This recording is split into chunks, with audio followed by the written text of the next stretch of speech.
With the runner boy, you nigga, no question. You would run a motherfucker hot stepping. Hey, you never had a big enough weapon. Motherfucker never learned your lesson. I'm a 88 pack nigga. I'm a 88 pack nigga. I mean, day walker, drink blood, fangs out, full moon, motherfucker change like a hoe. I'm just a nigga from the hood trying to stack a little cheddar for the money. Yeah, buddy. Yeah, buddy. Drew Titan Bronx on deck. Shout out to the mighty LDBC. See what we got in the building real quick. We're going to get into it, man, because it was a really fun night.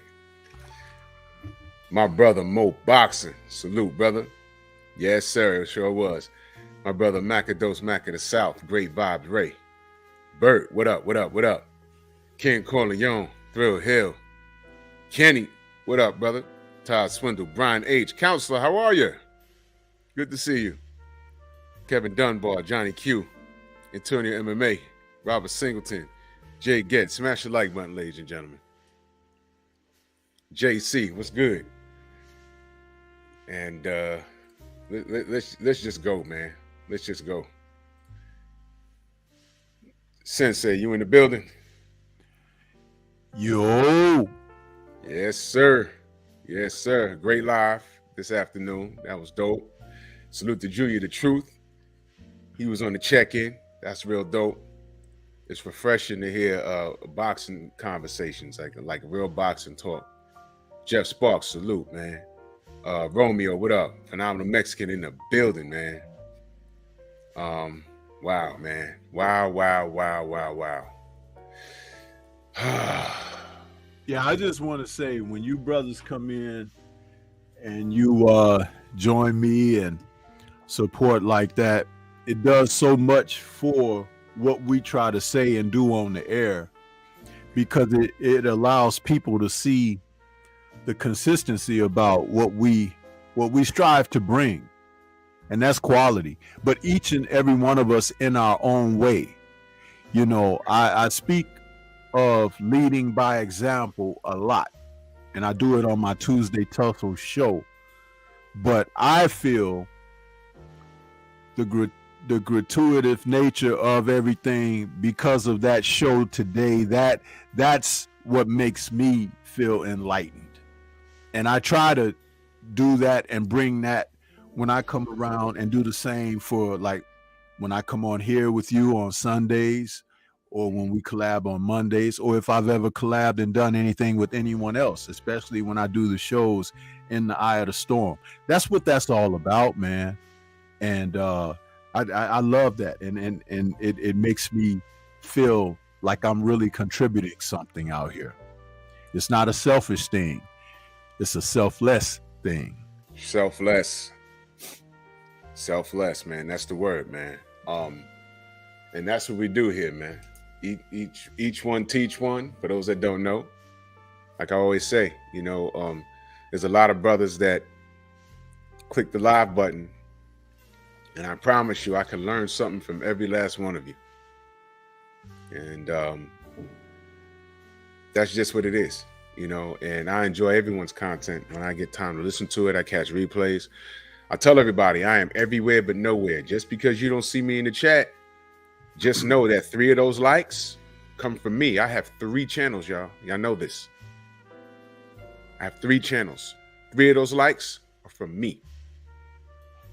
That goes for everybody. From the guys that have my phone number, from the guys that don't have my phone number that I talk to here. All right? You know, I preach, but, you know, I live what I talk. I practice what I preach. You understand? And this is a community. This is a community. If there are issues in the community, It ain't nothing that an email or a phone call, or if you don't have a direct line, you know someone who knows how to get in contact with somebody. And that's how it's supposed to be. You know, trying to air out dirt on the air, that's not what it is. Because again, I don't see other communities doing that. But I don't want to take the show in that direction, man. Dope ass show. This afternoon, Stormy. For those of you that don't know, Stormy does a call-in show every Sunday. And if you subscribe, whether you're getting the notifications or not, check for it. Check for it, because you already know what YouTube is doing. We speak on it daily. But I see the family. I see the family in the chat, man. If I miss you, just know I love you. But let's talk some boxing, man. First and foremost, I was so satisfied with the events of last night. I really don't have anything bad to say. A couple of discrepancies in a couple of fights, but I want to talk. Damn, man, there was a lot of boxing. There was a lot of boxing last night. But I want to talk about 3 of the fights that I was paying attention to in particular. And we're going to go in order. Sheesh. Let's talk about Jared Anderson. Let's start there. You know, he wasn't like a main event or nothing like that. We'll go to the main events next. But let's talk about Jared Anderson. My opinion. The man's ready. Bottom line, the man's ready. I'm hoping that this is his last beat a bum. And when we say bum, let me be clear. None of us are pro athletes or anything like that. So when we call a fighter a bum, we're talking about as he is in the sport of boxing and compared to other in comparison to competition. Y'all know what I'm talking about, but sometimes you have to explain things. These average fighters that we call bums could whip the average guy's ass in the street on any given day. But nobody was checking for Arias. And salute to Arias, salute to the Dominican Republic. And Arias is from the Bronx, y'all. But third round, it was over with. You know, he had a look. He looked real menacing, but no. Jared did what he's supposed to do, but he's been doing that. So right now, I pulled up the rankings a little while ago. One thing I noticed is in the IBF, he's not ranked. I don't see him anywhere. That's fine. I looked at the WBO. Jared is ranked number 9. So he's cracked the top 10 in the WBO. All right. Ahead of him is Ajit Cabiel, Joseph Parker, and number 6, Deontay Wilder. Number 5, Anthony Joshua. All right. If he wants to jump the line, at number 1 is Andy Ruiz. Number 2 is Frank Sanchez. And my dark horse for everybody in the heavyweight division is number 3, Otto Wallin. That guy's dangerous. Otto Wallin is very, very dangerous. He can offset this whole shit because we're running around talking about what could possibly happen and who's up next and this, that, and the third. This guy, Otto Wallin, is a problem. All right. That's the WBO. I also looked at the WBA. He's all the way down at number 11, right? But guess who's at number 9? The other big baby, Jarrell Miller. Let me stop right there for a second. WBA. Stormy, how did Jarrell Big Baby Miller end up at number 9? Somebody get Tay Jones or L Dub. How'd that happen?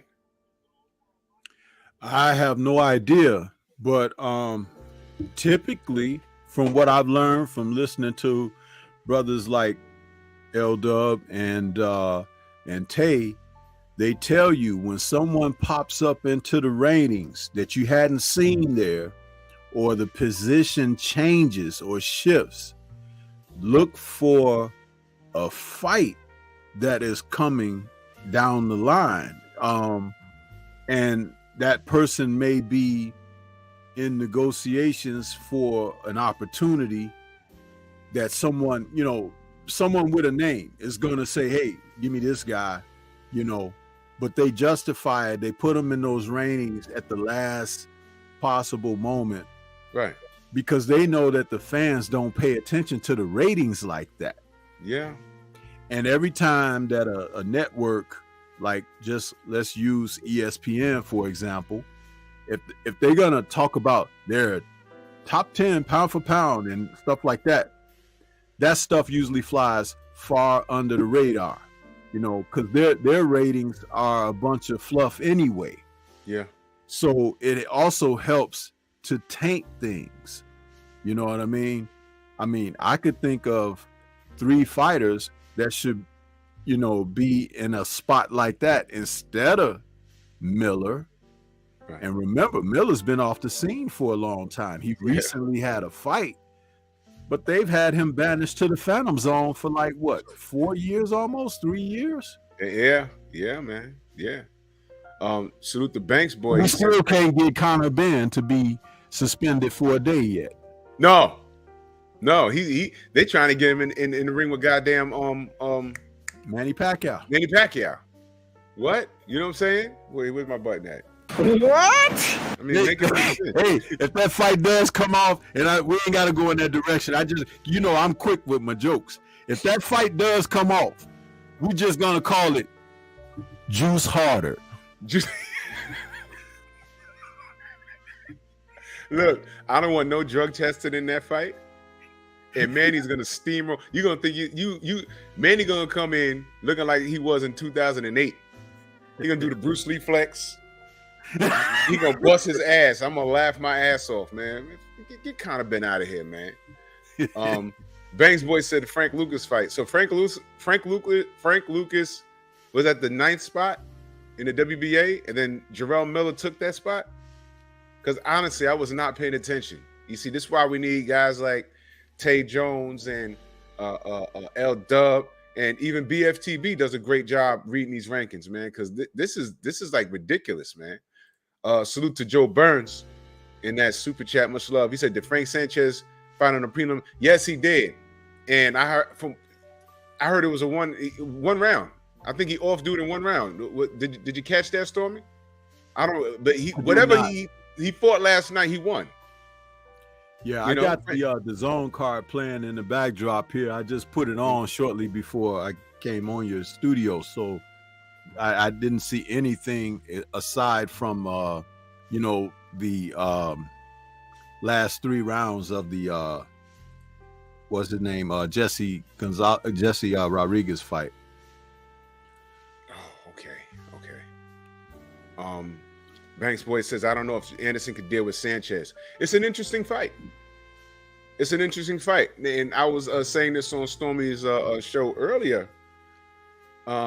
Jared is in a very unique position. Not unique, but he's in a position where if you're managing him, if you're promoting him, you have to be very careful right now. Now, we're the fight fans. You want to see, get to work. He's getting a lot of airtime. He's getting a lot of praise. He has a little gimmick now.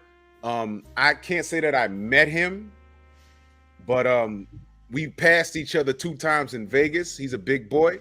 He's taller than me. And he has some charisma. He does a little trash talking and things like that. We heard that he was beating Tyson Fury's ass, which made them postpone the fight so he can lead. Y'all remember? Let me refresh y'all memory. Yeah. Jared Anderson, the story was he was whooping Fury's ass. And then the camp caught COVID, right? Do y'all remember this? And then they hit up Jared and they said, oh man, you got COVID. He said, huh? I got COVID. What? When did I get COVID? And then the next day, Joseph Parker was seen at the UFC event. And they say, oh man, don't you have COVID using Fury's camp? He was like, I got COVID. What? But wait, you don't forget your own stream that you did before that announcement. when you caught him in an interview, when he was laying down and he was talking, you never know going into these fights, a person might even catch COVID. Catch COVID even.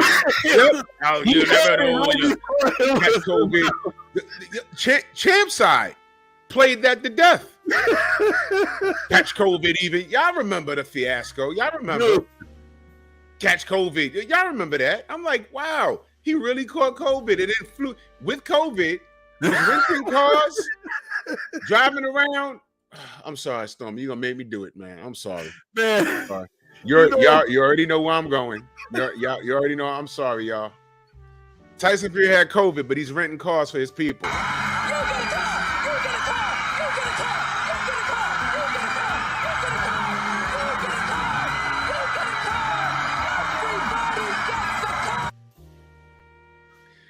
Everybody got a car. And then he flew his fat ass to the UK. Right? But I don't want to make this about Fury, but my point is Jared was busting his ass and they said this guy can't fight Deontay like this. He got to go cycle. He got to go cycle, which is exactly what he did. All right? But my point is nobody had COVID. Parker ain't had no COVID. Jared ain't had no COVID. There's a few other people that ain't had no goddamn COVID. And then he left the country. I said, well, what the hell? What's happening here? Listen, why has nobody ever dug up? Remember the first go round and going into the promotion for the first fight. He was out there campaigning for mental health. I'm still waiting for him to donate his check to mental health research. Remember he said he was going to do that? Dude, he was he grabbed the sympathy of the people and everything like that, right?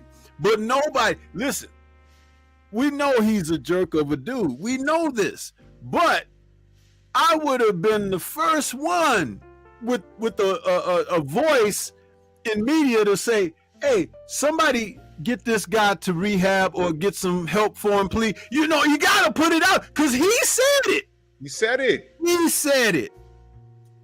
So these are not fraudulent accusations or anything. It's like the dude was saying, I need to fight because if I don't fight, I'm going to relapse. I'll relapse. I'll fall off the wagon. He told himself. Then he fights and wins and then retires. And then comes back and then retires again. Told his wife, I don't want to do this anymore. And then came back.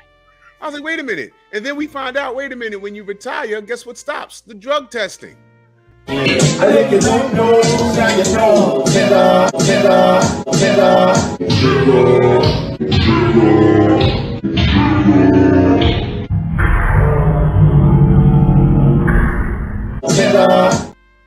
Salute the son of Tank. He says, salute, family. Salute to you, good brother.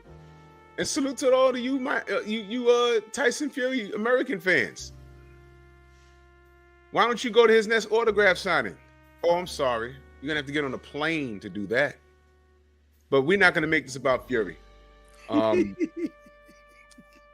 Jared Anderson he's no longer urban legend. All right. Just like AJ getting sparked in sparring about Dubois, it's no longer urban legend.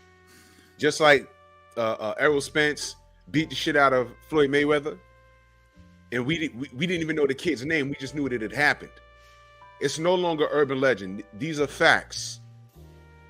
So I think at this point, Jared Anderson is ready for a step-up fight.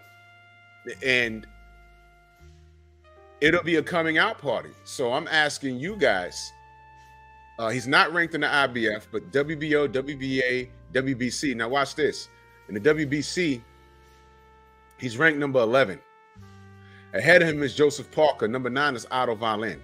Now, this is what I'm saying. This is where management comes in at, okay? Listen, I understand the business of boxing, but you don't have to make me like it. But I understand it.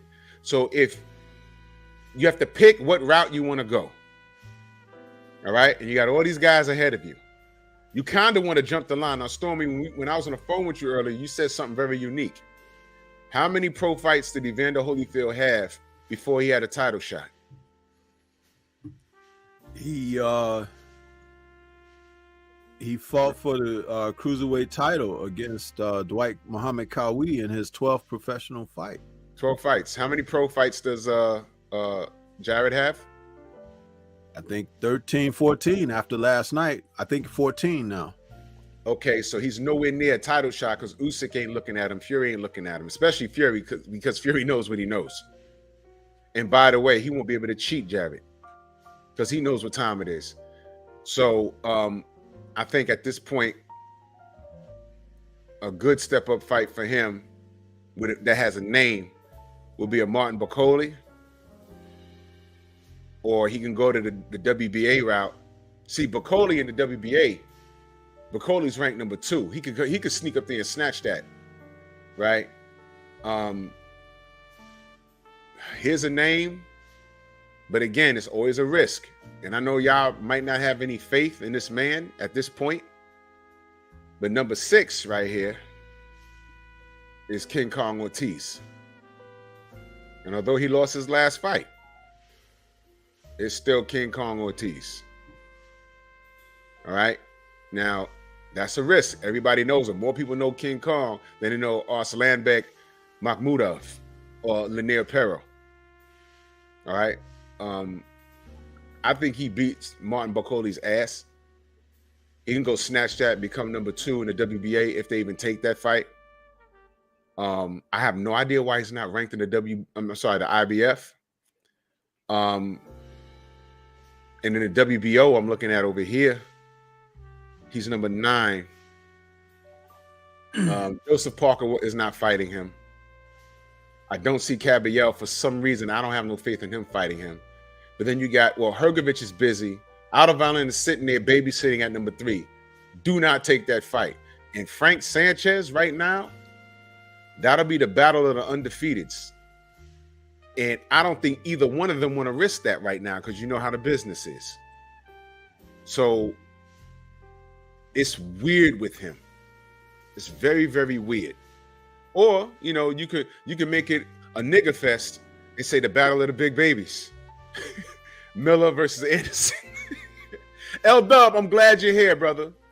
Help me out with this. L-Dub. I'll tell you a name that ain't nobody thought about, but it's a good fight for him, for his big step-up fight. If you want to see him go rounds and see him have to use his skill set and ability. Mm-hmm. You ready for this one? Go ahead, give it to me. Johnny Rice. Sheesh. Johnny ain't gonna. You have to knock that man out to stop him, man. He ain't gonna quit. And he's a big dude. He's another big dude. Yep. And he's gonna give him those rounds. That ain't gonna be somebody. And if he do blow through Johnny, that will just really reiterate how good he really is. But I think that's a damn good step up fight for him. That's not a title fight. Jason says he mentions FA. The thing is, FA is not ranked as high as him, so he shouldn't have to look behind him. If you don't got to fight him, don't fight him, because you got to be smart at this point. There's always FA. He does have a punch, and there's always that chance where he can land it. And prior to the fight we saw last night, the fight before that Anderson had, I saw some flaws, but I didn't collect enough data last night to see whether he fixed them or not. Think of it like this. They gave Fabio Wardley Mike, what's his name? Mike, that he just fought him. Fabio. Right. The guy that Johnny Rice beat. Yeah, that guy. Yeah, I can't. Not Mike Hunter. It's, what's his name? But, you know, Rice beat that guy. So it would have made sense if Fabio was really fighting Johnny Rice, but he didn't. He fought the guy who lost, just like AJ fought Franklin instead of fighting Dillian. You fight the loser of the guy. So why not with Jared Anderson take on Johnny Rice? That's a damn good opponent. That's a damn good fight.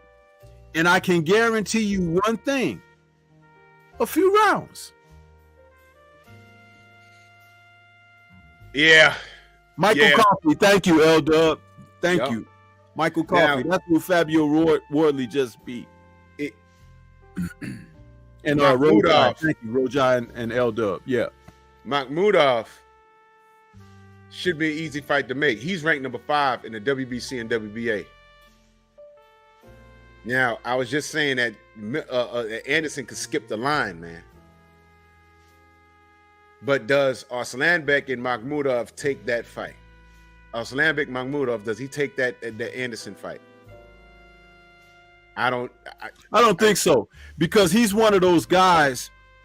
They'll save him. You know, that's the kind of guy that you could, if you have a title, you can fight him. Or if you're fighting for a title eliminator or something like that, that's an opponent that they could throw in there. Because if you could defeat him, good for you. You earn that title. right. But if you're defending the title, that should be a guy that gives you a tough title defense or whatever. But he's not a champion. You know what I mean? So it's like there's ways that they use this rating and everything and manipulation of the fighters. Because you could take a guy who's like rated number 3, and he should be in line for a title shot, but somebody that's like number 7 or 8 will get the title shot. You know what I'm saying? We were just talking about that. It's like, wait a minute, how does that happen? L Dub, if you got a moment, I sent you a link on your gram. If you got a moment, you could jump on. Arslanbek works with Coach John Scully. Wow. I didn't know that.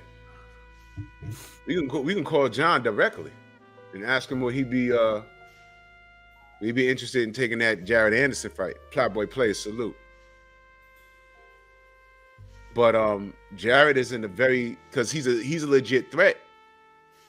And he's in a very unique position. But now is the time we need to see if he can get something done. Because I want to see him get in the mix. Like, what happens? What happens when someone hits him back? What happens if he gets someone in trouble and they get their ass up off the floor? Now you see Stormy's screen right here? My connection is perfect. His connection is perfect. This is YouTube doing this. You see that? He'll be back. This is just crazy. Yeah, L-Dub, let me know if you got, I sent the link to your Instagram. Let me know if you got time, brother. Yeah. Because you and Tay and BFTB, y'all understand these rankings a lot better than I do. But I think Rice is a really good that's a really good matchup, man. And wait a minute, am I bugging? I don't see him ranked anywhere. Let me make sure. I don't see him.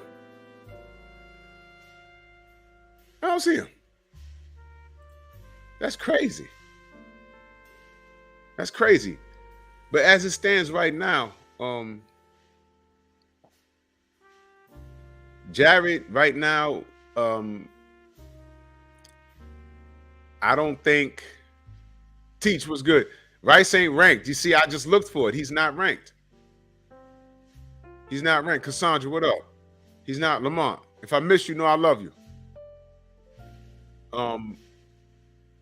Why is he not ranked? But being that he's not ranked, I think they could sneak one in. And if Jared Anderson can beat him, I mean, the heavyweight division is on notice. Anybody from the top, like 3 down. You understand? Salute to Banks boy. He said, appreciation, man. Much love, brother. I appreciate you. Salute, man. Phil Hill, salute. Dritch says, what's up with Michael Hunter? It's a good question, brother. That's a good question. Damn, there's a lot. How can I explain it? he had something happen to him fairly recently. That's why I want L Dub to jump on the panel, because something happened with him. There's a lot of red tape with this bull Snitsky. I'm trying not to curse. I'm trying to get better with that, y'all. A lot of red tape. And he's another brother that I don't see in the top 15, because I'm on Boxing Scene right now, and I don't know what needs to get updated, how often. I don't see Michael Hunter anywhere.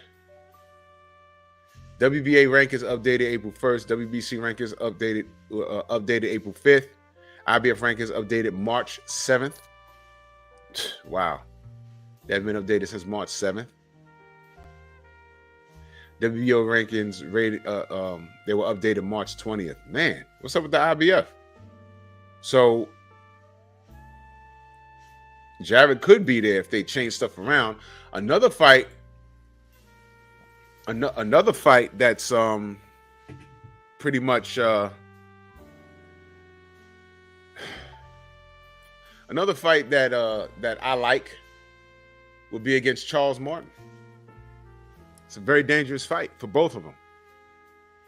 You know, Charles has been in there with a who's who. You know what I'm saying?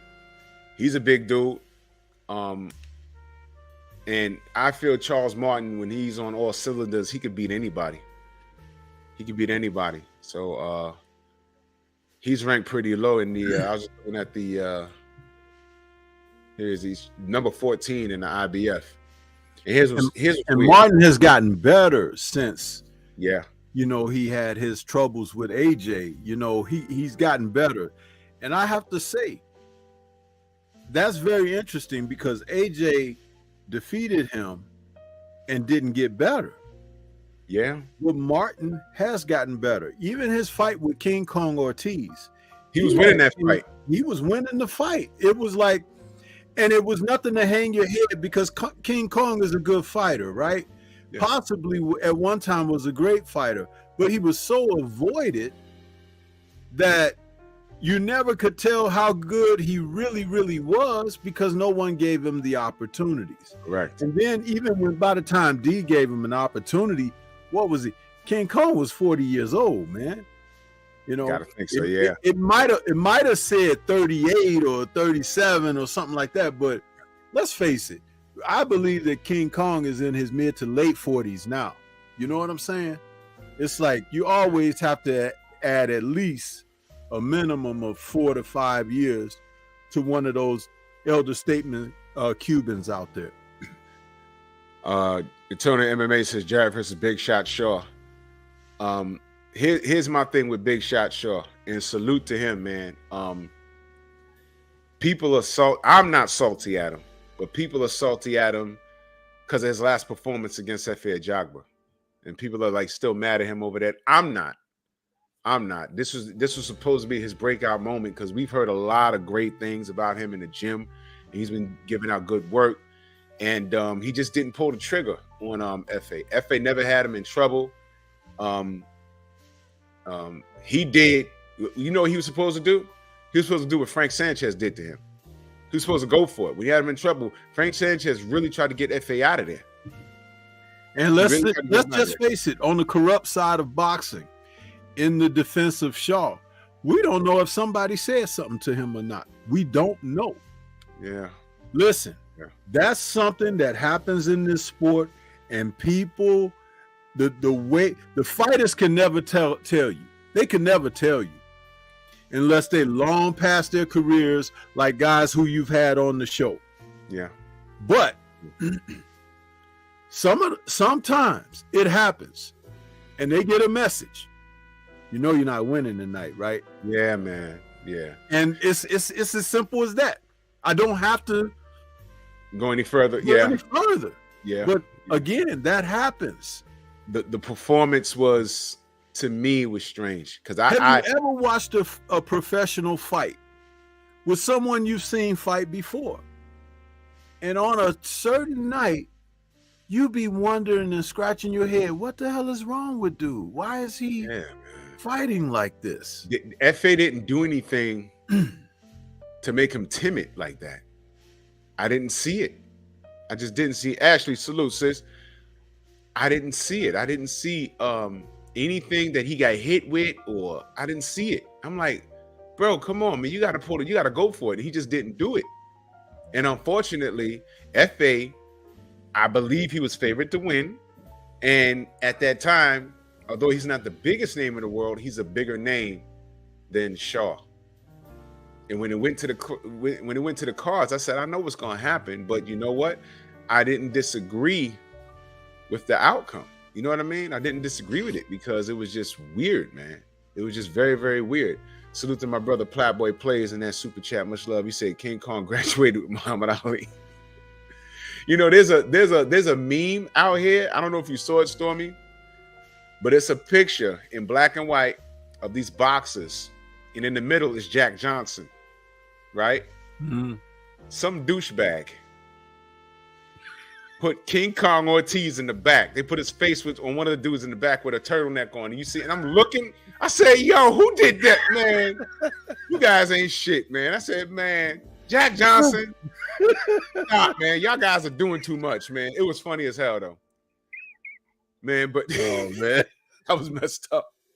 That was messed up. But Michael Hunter, I don't know what's going on with Michael. You know, what's up with Michael Hunter? I don't know. I mean, he's out there, but he's not. You know, it's like, bro, you have the potential to be great. These guys are turning into the Ruben Studdard of boxing. And for those of you that listen to R&B, I know what I'm talking about. Ruben Studdard, he wins that show, and the man could really sing. And the last thing I heard from him of relevance was "This Is My Sorry For 2004." That was 21 years ago. He was just not grinding. He was just not grinding. And I'm like, what happened, Ruben? Or there have been others. Stacey Lattisaw. She came up with Johnny Gill. Same church and everything. And what happened to her? And could sing like a if it was bad business, we'd have heard about it by now. We'd have heard about it. Sometimes they say, okay, this is as far as I want to go. You know? And I don't want to put that dress on today. If it's that, can she say something? Can she say something now, please? There's an Unsung out there for her. You know that show, Unsung? Yeah. Unsung is a show that usually goes back and reviews entertainers, especially in the music industry and stuff. They have a Stacey Lattisaw Unsung, and she made a choice to stay out of the entertainment business and stuck with church and gospel and this and that, and she's all the more well for it and didn't look back. Remember, even out here as content creators, sometimes we're asked, hey, what's your price? Yeah. Right? She was asked to wear some lingerie. She said, well, not her. You know, that would have been for Johnny, but yeah, exactly. Her, I was about it would to say, probably been something else asked of her. Johnny was like, "Yo, he wants you to wear lingerie. What's his address?" He probably ran over there and put that fucker on. Salute to Johnny Girl. And rub me the right way. And rub me the right way. The magic in my touch. Salute Drake Finest. What up? And rub you the right way. Oh man, salute to Johnny Gill, man. He has a throwback voice, but he's been around since the 80s, so I ain't gonna call him that much throwback, but the brother could sing. He was on that level, man. But geez Louise. He would growl at you when you sing. Yep. I know all the days won't be perfect. Can you stand the rain?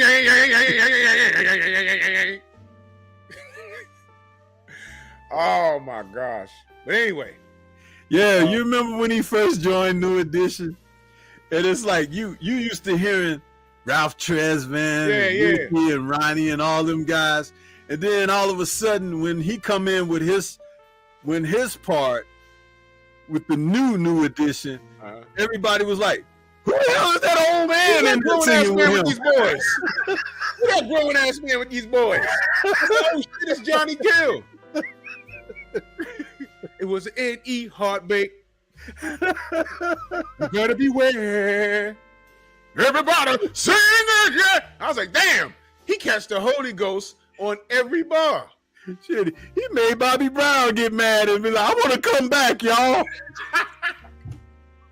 Bobby Brown was standing there like, this motherfucker coming back, eating a sandwich.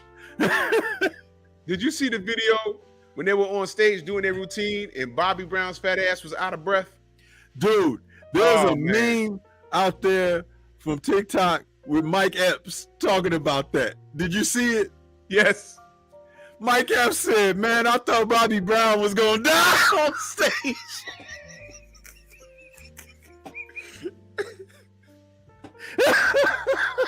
Yo, why'd they zoom in on him? I was like, come on, take the camera off him. This is when you remove, man.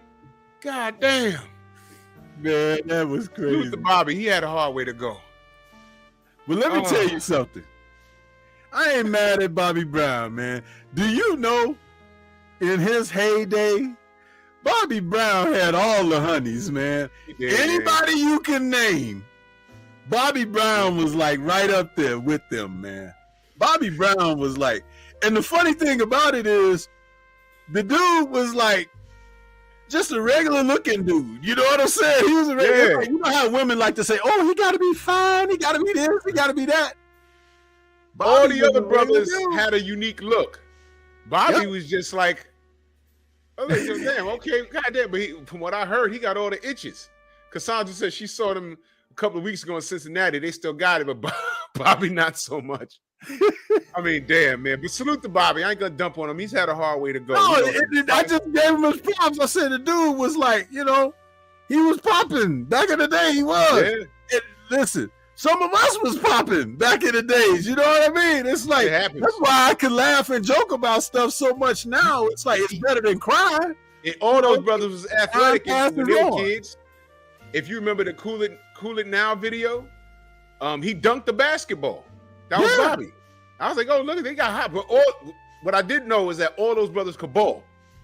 They were doing tournaments, all of them could ball. I think Ralph Tresvant was into Kung Fu like we, you know, he was a Kung Fu dude. Yep. He even had them put it in one of their videos. Remember, he had them put a Kung Fu scene in one of the videos? Yes. Bobby was that dude. There was a reason why Whitney was like, he's the king of R&B. I said, why is she saying that? He can't sing better than Luther. There was a reason why she was saying that. There was a reason why. But anyway, boxing, please. The king of R&B, rub and bump.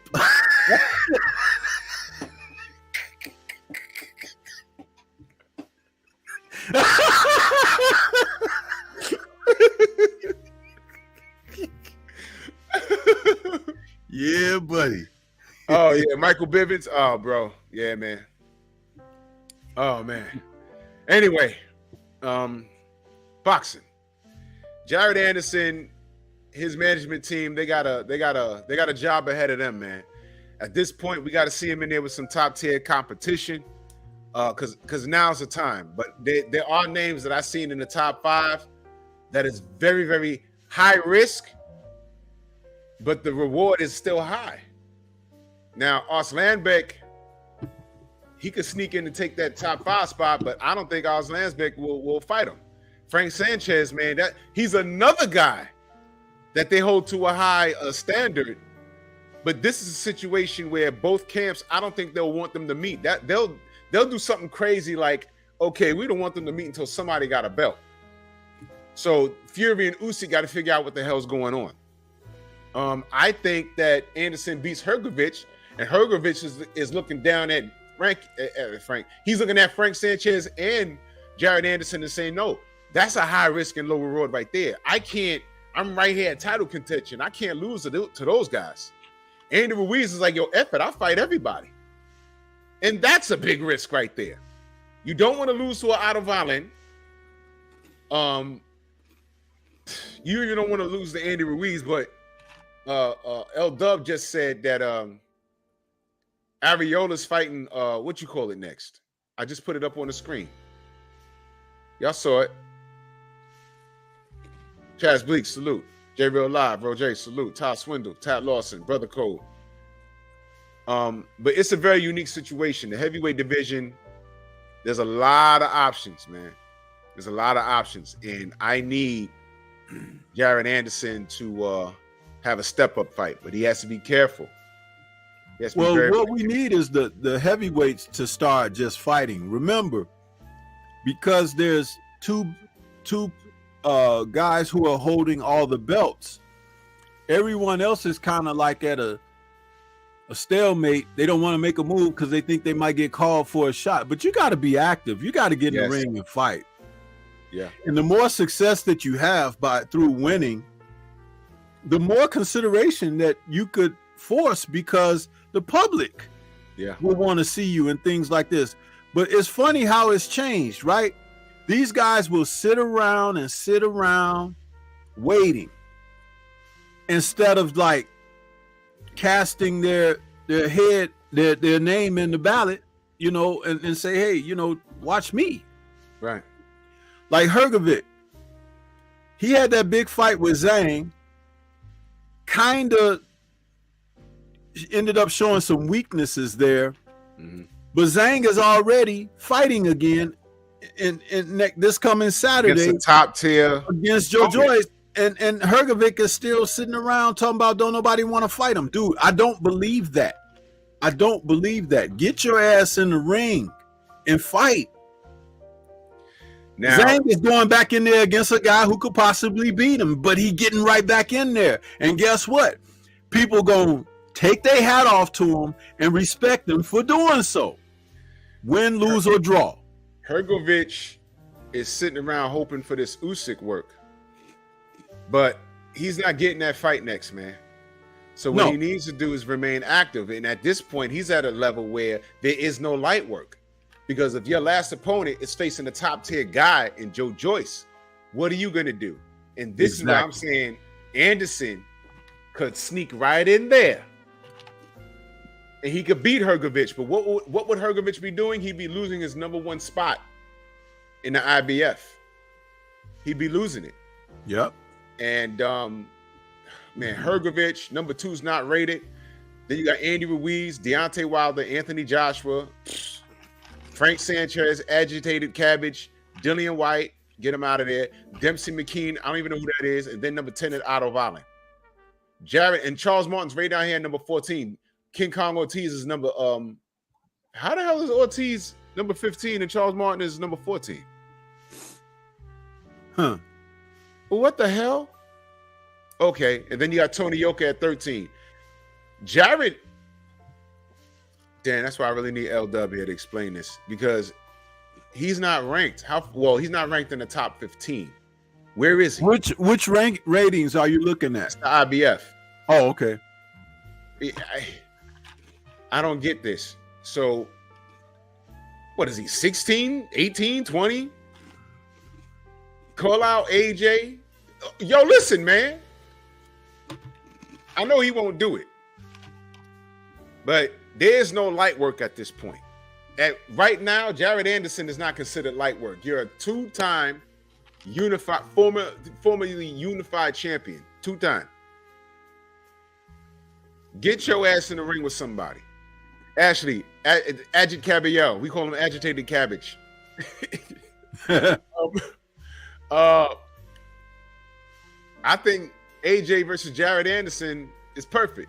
Unique Dawn, salute. I think that's perfect. I know some of the AJ fans that are in hiding right now, y'all are just saying you just want to see AJ lose. Guess what? I don't care either way. Because when I wanted to see what he was really made of, y'all know the story. And y'all protected him, and look at the results now. But here's the results. 2-time unified champion. There is no light work. So go look at the rankings and you tell me who you want to see him fight next while trying to protect his chin. It ain't gonna work out. So I like to see Jared Anderson versus Anthony Joshua. I like to see him versus Hergovich. And let me pick one more. If y'all want to do Frank Sanchez, do Frank Sanchez. But I don't think neither one of their camps are going to want that fight. They're trying to preserve that for something big. Because they holding Frank Sanchez in a high regard, just like Jared Anderson. Lanier Perot, get him out of there, man. Fight him for the 4th spot. Anyway, that's my take on that. Now, let's get to the main event on Showtime. Hey, my brother Big Dog, David Scott III, salute. My brother Big Dog Willie, Anthony Thompson, salute. Lost with Real, Chaz Bleak. Big Dog Willie. He said Inouye, KO Spence, Charlo, Duran, Hearn, and Thomas Hearns. Facts. I need that dope you're smoking that you got from Amir Khan. I need that. Let me get a hold of that. And why'd you change your avatar, man? Put Khan back in there, please, with a needle. I need somebody with them straight jackets to come and pick him back up and take him back to his padded room. Shauna, what up? T says, did you know all the belts at 122 are on PBC side now? Yeah, I did. That's something I might talk about later on during the week. Because I'll talk about that tomorrow. Because Tay spoke on that. Tate Jones actually, he hit up. Look, Big Dog Willie said, Khan is dead to me. No!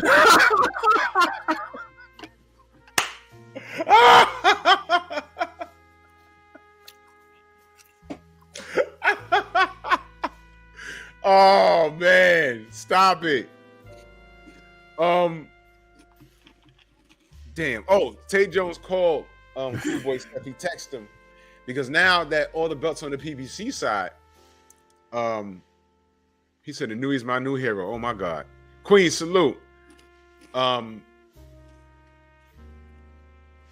know that Cool Boy Steph, when he was on Tay's channel, if y'all go through his archive, I was on the panel with him and do it.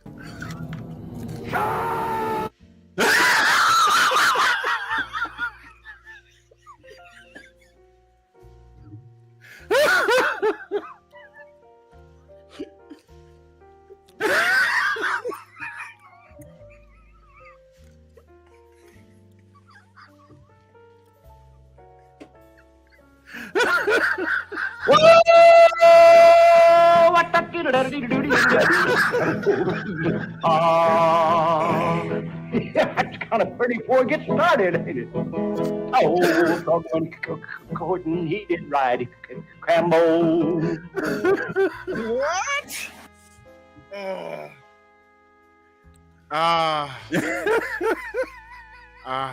I'm not. I can't.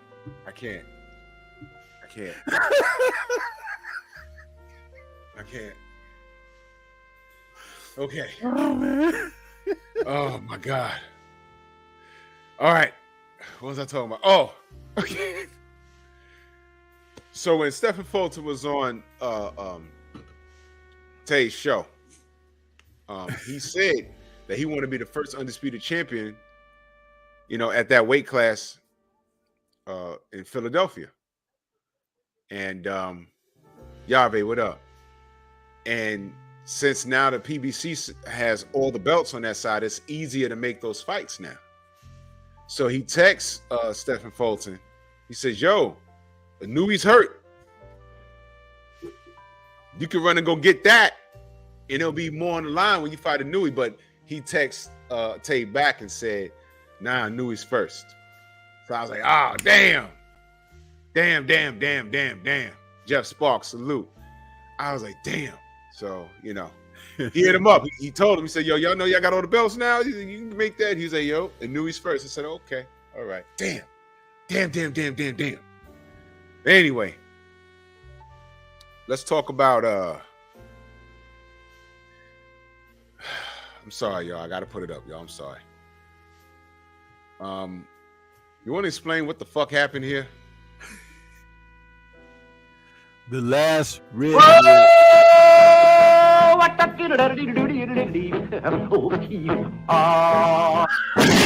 Take that. Now look, man.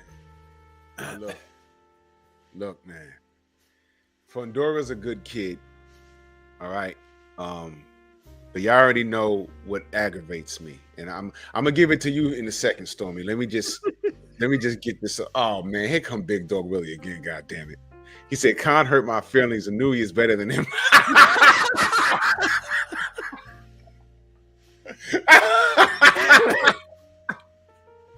Oh man. Jared, what up? Yo, check it out, man. Here's my thing with the Towering Inferno that got put out. Okay. It drives me crazy when I see a person of that stature. First of all, he's physically gifted. What do I mean by that? Normally, when you see someone walking around that height, immediately you think basketball, maybe swimming, you know. The last thing you think nowadays is boxing. He's Deontay Wilder's height. But for some weird ass reason, he can make 154. Look, man, okay. He doesn't look like he's struggling. I don't know if it's a struggle. He can make the weight. It is what it is. But it drives me crazy when I see these people with that stature that don't work the tools that they naturally have. There's no effing reason why he shouldn't be tattooing everybody at 154 with a freaking jab. There isn't any reason. Now, can he fight on the inside?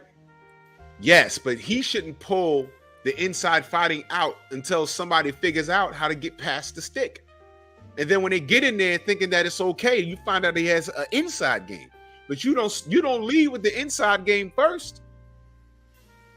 That aggravates me. And all I said was, yo, man, he's winning now, but it's gonna backfire on him so bad. And let me tell you something.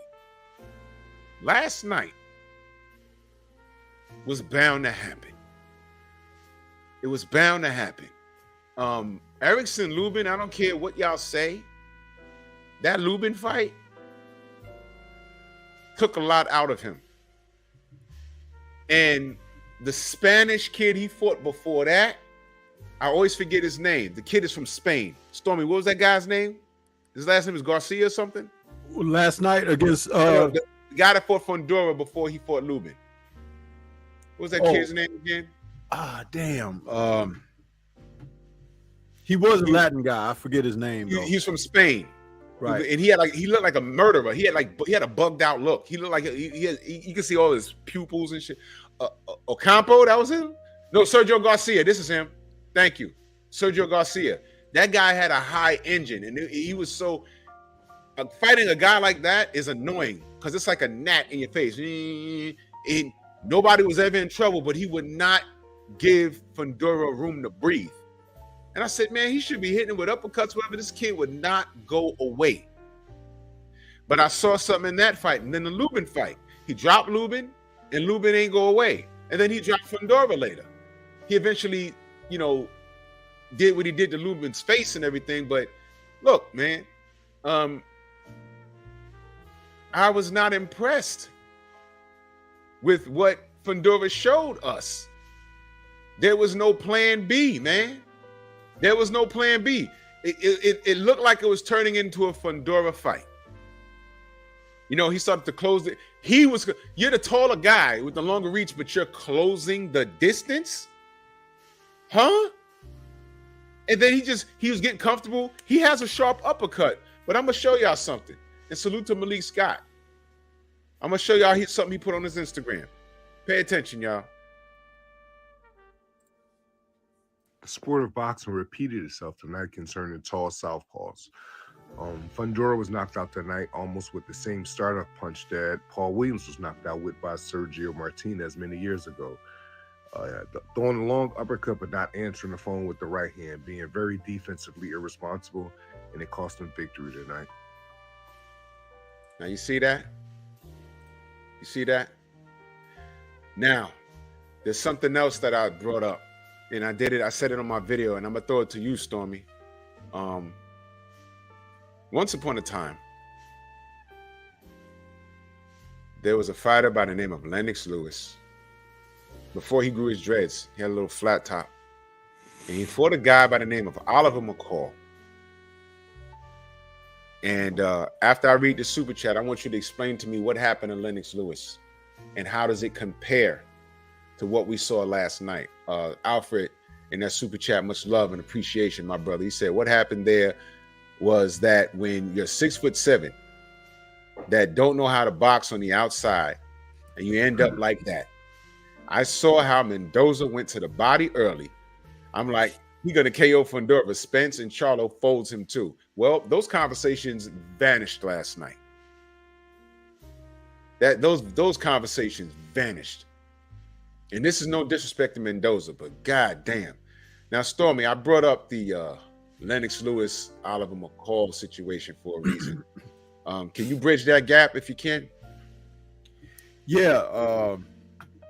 Going into the fight against, and I could give a detailed explanation of this, but as I'm even thinking about it now, I kind of wonder, did Don King, because Oliver McCall was fighting out of the Don King camp.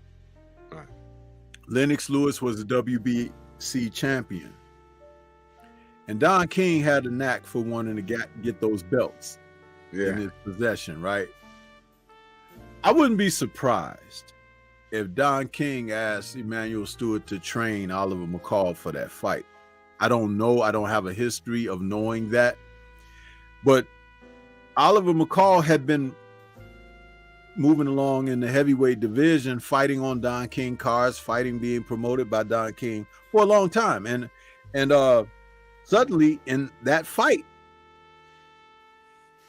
Emanuel Stewart was in his corner. Mm-hmm. There may be someone who knows the story to that, and it would be nice to hear how that ended up happening. But Emanuel Stewart is a veteran coach and trainer who knows how to get the best out of what you have to offer as a fighter. And two things Oliver had going for him very well was he could punch. He had a very strong jab, and he had a very, strong chin. So the punching power and his chin was there. Mm-hmm. He had convinced Oliver McCall that Lennox Lewis threw his right hand like a baseball pitcher who pitches a fastball.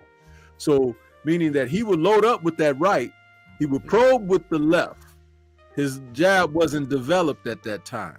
Mm-hmm. He would probe with his left, looking for spots to just drop that right hand on you. But when he would drop the right hand, his head was always on center line. It was like it was right there. Pepe Correa, who worked with Sugar Ray Leonard and some other fighters earlier, was Lennox's trainer at the time. And his answer to everything that Lennox encountered in the ring typically was, you go up there and you back that sucker up and you hit him and you drop that right hand on him. But it was never really a lot of technical advice. So in this fight, Emanuel had told Oliver to throw his right hand. Whenever Lennox looked to throw his right hand, throw yours too, but throw yours at his chest, because his head is going to be right there eventually. Even if you miss it a few times, it's going to be right there because he doesn't throw his punches. You know how you could throw the right hand and you even if you miss it, you could come out on the other side of a guy if you move the right way. Right. Well, Lennox wasn't doing that. He was very stationary. He was right there. And the first time Lennox tried to throw that right hand in that fight, Oliver answered with his, but it missed. The second time Lennox wound up and threw that right hand, Oliver threw his first, and it nailed him right on the chin. And he wasn't even looking. He crumpled like tissue paper because he went down. He never saw the shot or anything, and he got up on unsteady legs, and he was wobbling around. The ref asked, "Was you okay?" He said he nodded his head yes, but he was leaning all on the ref because he was stumbling, and the ref waved the fight off. Now, was that a kind of a tripped out wave off? Yeah, you can say, but he still got hit on the chin. Yeah. And Oliver was the kind of fighter that if you give him a chance to go after Lennox some more after that, he was going to hurt Lennox. Because he was just that kind of guy. He was that kind of guy. But Emmanuel Stewart was clever because he understood what would be effective against the other guy. And Lennox was open for that. That's why Riddick Bowe had a chance against Lennox had they fought when he decided to throw that WBC belt away, because Bowe at that time, after defeating Holyfield, was at his best. Yeah. Lennox was a good contender. He was a #1 contender, but he wasn't as technically proficient as Bowe was.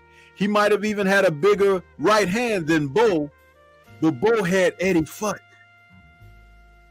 So Rock Newman, I don't know what the hell you was thinking about by trying to steer Bowe away from legacy, because had Bowe defeated Lennox Lewis, he would have been the heavyweight of the 90s. He would have. Yeah. And Emmanuel trained Evander Holyfield for his rematch against Bowe. People forget this. Holyfield won a unanimous decision.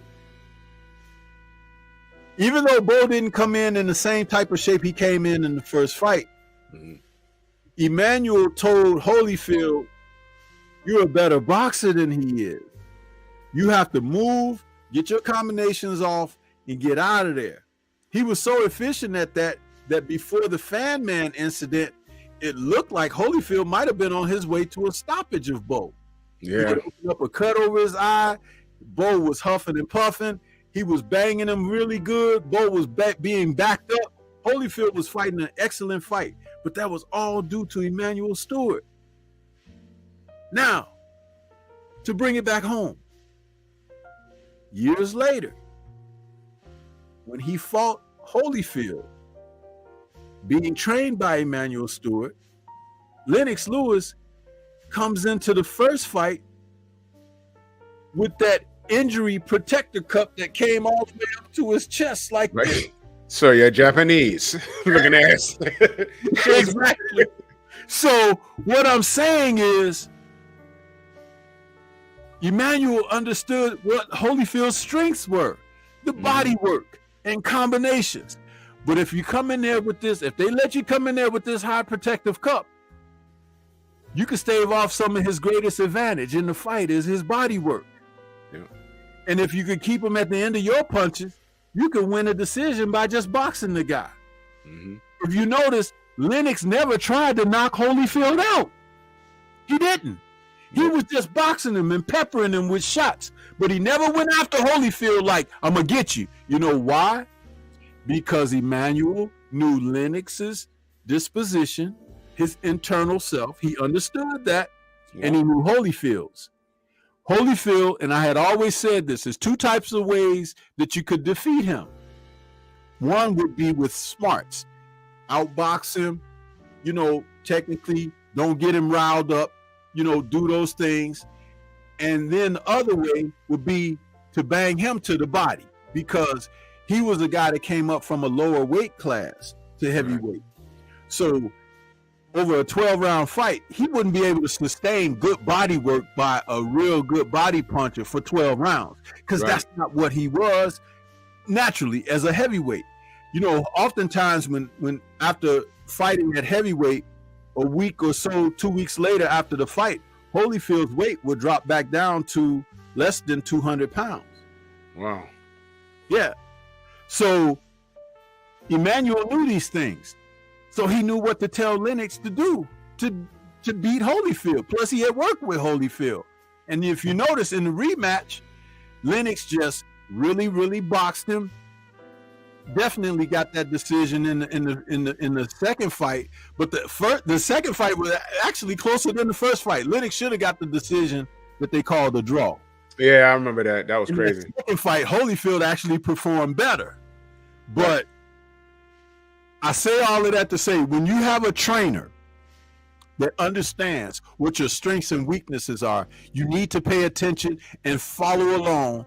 It won't happen overnight, but over a period of time, you will develop something that works for you. And Fondura is obviously not listening to what's being shared with him, but maybe being knocked out like that and being embarrassed is one of the best things that can happen. Because remember, these young folks today, you got to show them sometime. Yeah, man. You know? Yeah. And he was shown last night. When he go back and watch those films and he see that work that Mendoza was putting in on his butt and everything, he's like, oh, I see what I did wrong now. Now, let me he did wrong against Lubin. yeah. But Lubin wasn't throwing combinations. Lubin was just loading up with shots, you know. But again, it's a learning experience. But I'll tell you, that's one of the things why you gotta love boxing, because the biggest guy don't always win, the hardest puncher don't always win. It's usually the smarter guy, the most technically proficient guy, and the guy who can put those things together, you know. And all Mendoza had to do, and I talked about it in my breakdown video, was be available for when Fondura makes the mistakes that he's going to make. Be available for it. And boy, was he. That was a hell of a left hook he hit that man with, man. Yeah, let's get to that. And salute to our brother from the UK, Hell's Bells. Listen, salute to everybody in the UK. I just give people a hard time who give me a hard time, and I don't care what country they from. I don't dump on the UK. Salute to the UK, for real. Salute to our people over there, man, for real. Renzo, what up? Now check this out, man. I didn't see many people talking about it. I mentioned it on Malik Scott's Instagram, and Marco was there too from Champion and Chump. Salute to Marco and Jeremy Williams. Fundora wasn't KO'd by that same left hand that, you know, like Sergio Martinez hit Paul Williams with. Fundora got buzzed by that left hand, but he didn't fall. Now, I don't know where his mental was, like, oh man, did I get hit if he had all his marbles? But there's something called a strategic knee. And you got to be repetition. If you get hurt and you're not unconscious, you might want to just go down, take a deep breath, wait to hit 8, and then get back up. That's how Zab Judah messed up against Costa Zoo. He got up too goddamn fast and then fell back down. Now, let's say he didn't have all his marbles. When he stood back up, it was that right hand and left that he hit him again with that made his head bounce off the damn mat. Now, here's what I want to ask you, Stormy. When he sat up like the Undertaker, first of all, I don't know what the hell it is with some of these kids smiling after they get hit. I know it can be embarrassing because AJ did the same thing. I said, what is he smiling at? Right? Yeah, I was like, what the fuck? What is so funny? So he's smirking. And I was like, is that just him? Or is he just smirking? I said, what the hell? Stormy, he looks at the ref and goes like this. And I said, oh shit, he wasn't unconscious. He could have got up. He wasn't fatigued. He just got hit with 2 or 3 good shots, but he was coherent. And the ref was giving a nice, fair count, eye contact. He wasn't sleeping. He didn't wake up in here, 8, and like, oh, and then try and get up. No, he sat up, looked at the ref, smiled, and said, and he laid there. To me, that is no mas. And he was winning the fight. So now I'm questioning that 10-man situation right here. No, not the Tin Man. The Tin Man was a brain. The Lion was the heart. I'm questioning that. Because had he had got up off that floor, I'm wondering, well, shit, I don't want to be in. I can't fight. I can't keep him off with a jab. I can't fight this guy on the inside now. Game over. There was no plan B. Here today, gone today. Did you see what I was seeing? No, actually, what I saw was, and it was interesting because the smile was like I don't understand what AJ's smile was. That was really weird. But yeah. Fondora's, I've seen that before. He was separated from his senses. Okay. And he didn't respond like a guy that wanted to continue because he wasn't all there. He wasn't all there. And it was interesting because he wasn't able to gather himself enough to get on up. You know what I'm saying? He wasn't there, but that is the power of combination punching. Yes. See, he got hit with that shot. That shot folded him over. Boom! That shot folded him over. But what was interesting was the next couple of shots that followed that up. That put him. See, that shot separated him from his senses right there. He caught that flush on the chin.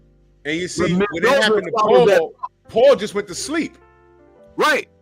But the punches that Mendoza was able to follow up with were the ones that put him away.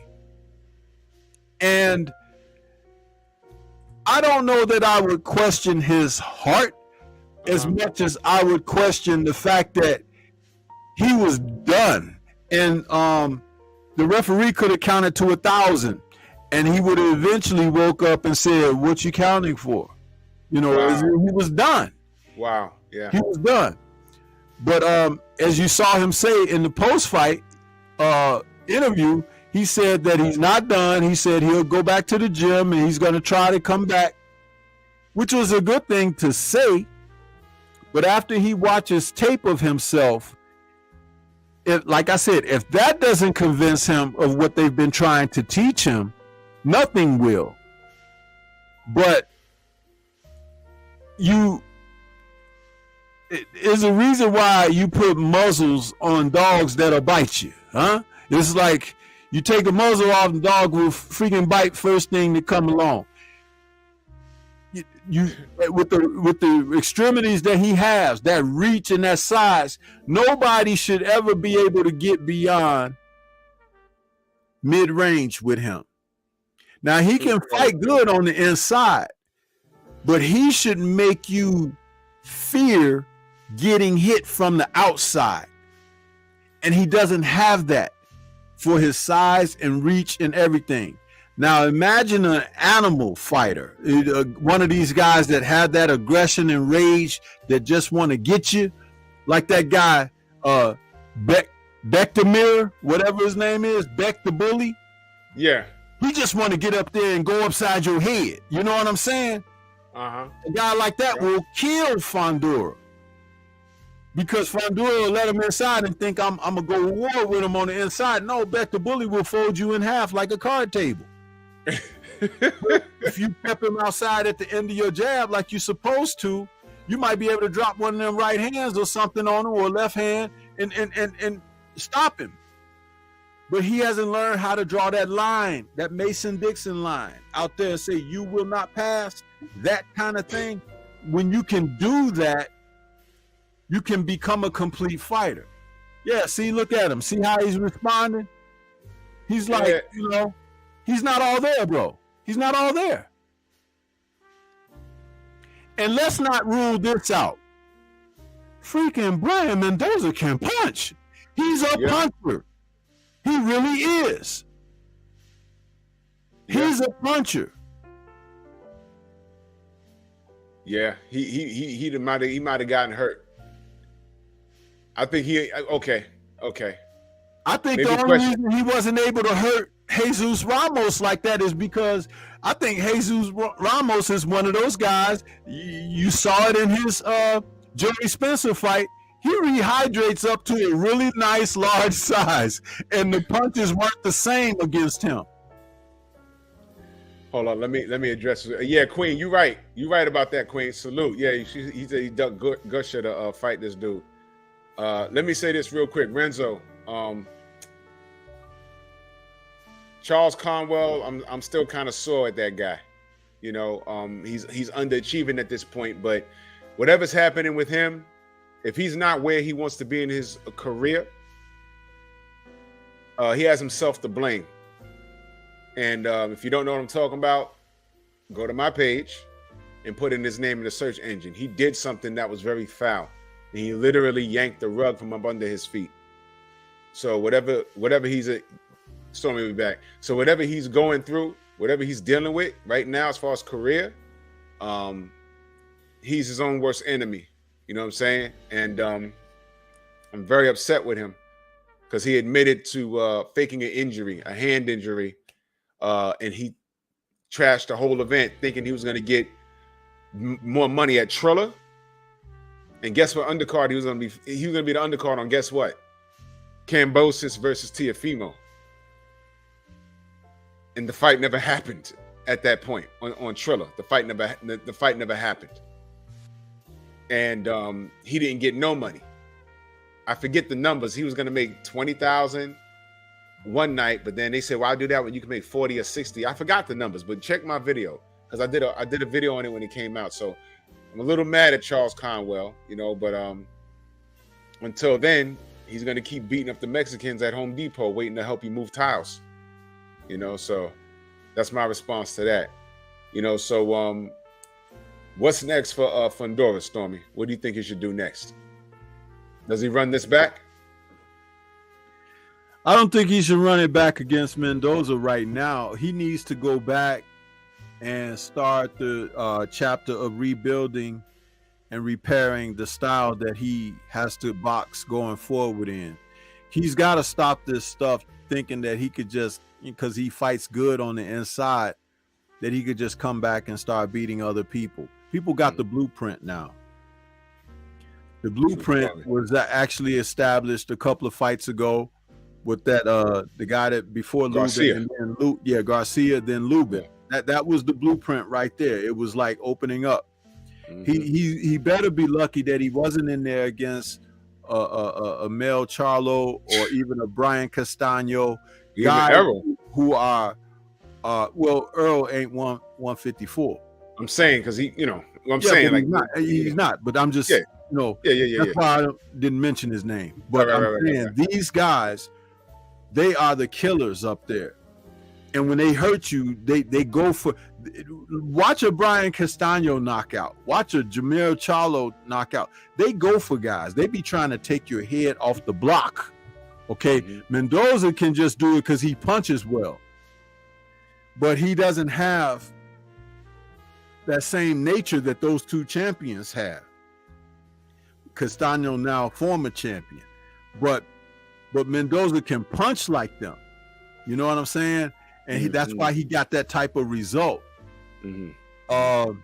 Lubin is still going to have problems because he had a problem against Fondura that was an easy problem to resolve, and he fought stubbornly and ended up getting stopped in a fight that he didn't have to fight the way he fought it. He ain't learned his lesson yet. You understand? Yeah. Fondura, like I said, he may have learned his lesson here, but he's gonna have to start listening to his corner. But he needs the type of fighters to put that type of work in against, where he could keep guys on the outside and jab them to death and stuff. He needs fights where he can work on the style. He needs like 2 or 3 of them. Stop trying to be the darling of boxing and stop letting them trying to use you because they want you to be the poster boy and this and that, and take some steps back and say, hey, I need to relearn this process of boxing. Hey, Stormy, what's that belt he always walks around with? What is that? What? Who Fundora. walks around with? Fondura was walking around with a green That little belt. thing around his neck, that WBC interim thing, whatever that was, you know, it should have Mauricio Suleiman's picture on it or something. But it's like Hey, let me tell you, where was Mauricio last night though? In his We house never cursing. saw him, did we? We never saw him, huh? He was like, Coño, as he fell. Coño. Yep. There you go. Well, run it back. We'll see what happened. Listen, and let me keep it even more simple. Shout out to my nerds. Listen to this, y'all. And I'm going to keep it simple. We're going to move on to the main event. Serious salute. In Street Fighter, when you pick Dalsim, do you fight on the inside? Whoa! What the What? Hell no. You stand on the opposite side of the board and you fucking stretch your arm out, man. The hell? Goddamn. Fighting Dawson and you fighting on the inside. What's wrong with you? Or if you that dude from Master of the Flying Guillotine, that Indian dude. Oh, that long arm? You gotta stand about 20 feet away from the dude and be like, shh, shh. That was fucking creepy when I first saw it. I said, what Was the that funny, hell? man? In fact, that character Dawson was inspired by that character. Absolutely. That's funny. Oh my God. All right, so let's get to the main event, man. How good was Shakur last night, man? I haven't seen a shutout like that.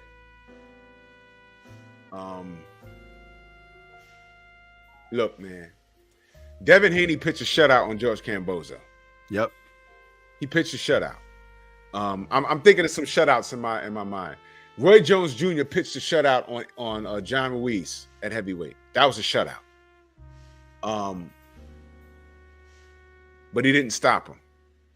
Devin didn't stop George. Although I love those shutouts. The difference here is, although I'm wondering why the fuck the ref did that. The ref was supposed to let that go because something special was gonna happen. But there was no plan B.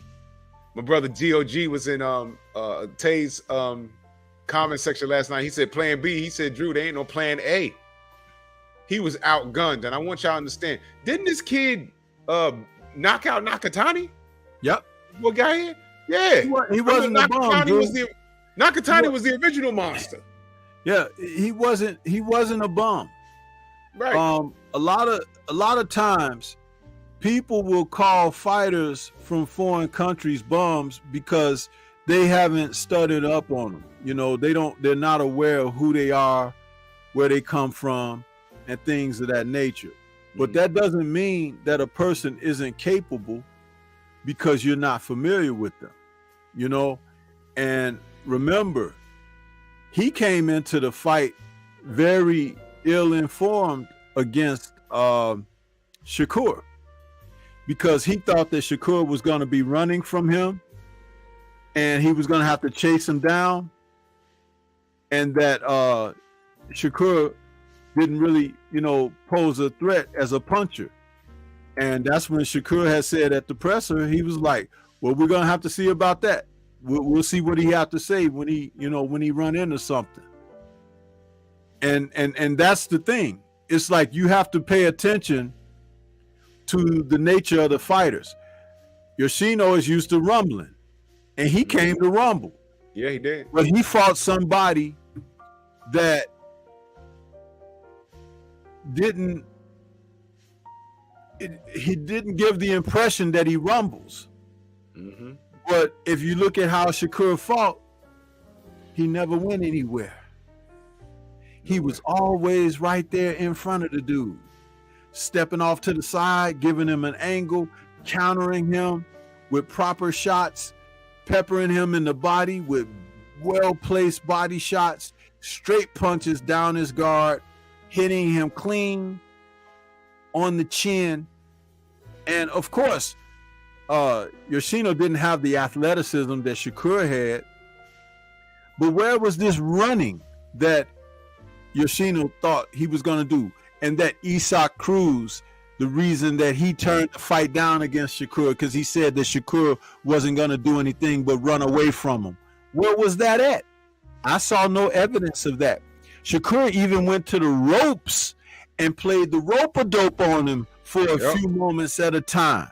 where he tried to load up shots and hit Shakur with that, and Shakur was able to use the ropes as leverage to push back away from the shots and evade them and give him an angle and move and then come off the ropes and fire. It's like that. Let me tell you something. There are people out here who can try to break down what he did and maybe even think that the guy wasn't much, right? Let me tell you, Shakur showed 5 dimensions last night. 5. What do I say about fighters being complete?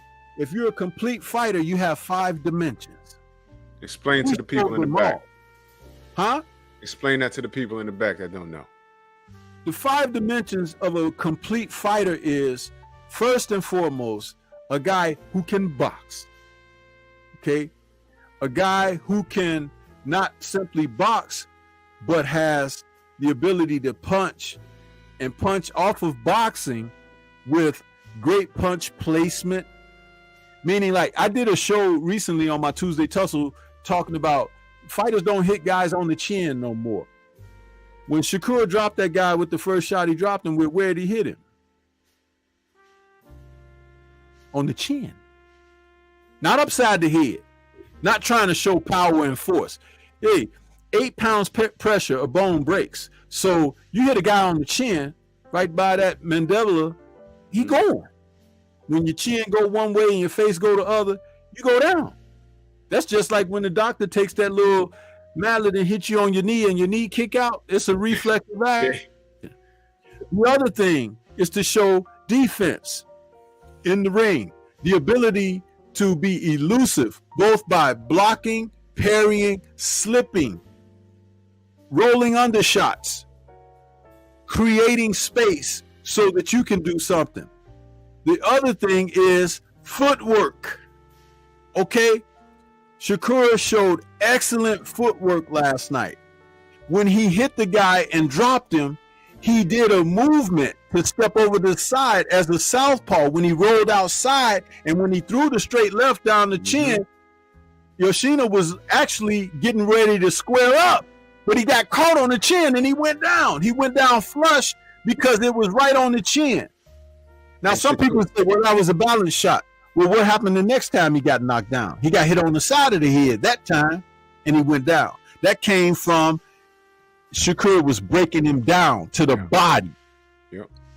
His legs was starting to go, and he couldn't get out of the way of the punches. Now, I understood that ref gave him mercy, but the ref was supposed to let it go to its completion, because what you were getting ready to see was the final building blocks of this, and that's the 5th part, ring IQ. Yeah. Because Shakur wasn't in no hurry, because he was going like a workman-like pace, doing what he was doing to the guy. You see what I'm saying? That guy ain't never got his ass whooped like that before. Never. He came in undefeated. He ain't never got his ass whooped like that. The only thing we can complain about is the ref stopped it too early. But he was getting his ass whooped. That's why the ref stopped it. But there was not going to be a Hail Mary comeback or whatever, because Shakur had already established the guy can't hit him with nothing. Thus, reiterating the fact that when someone interviewed him during the Conseco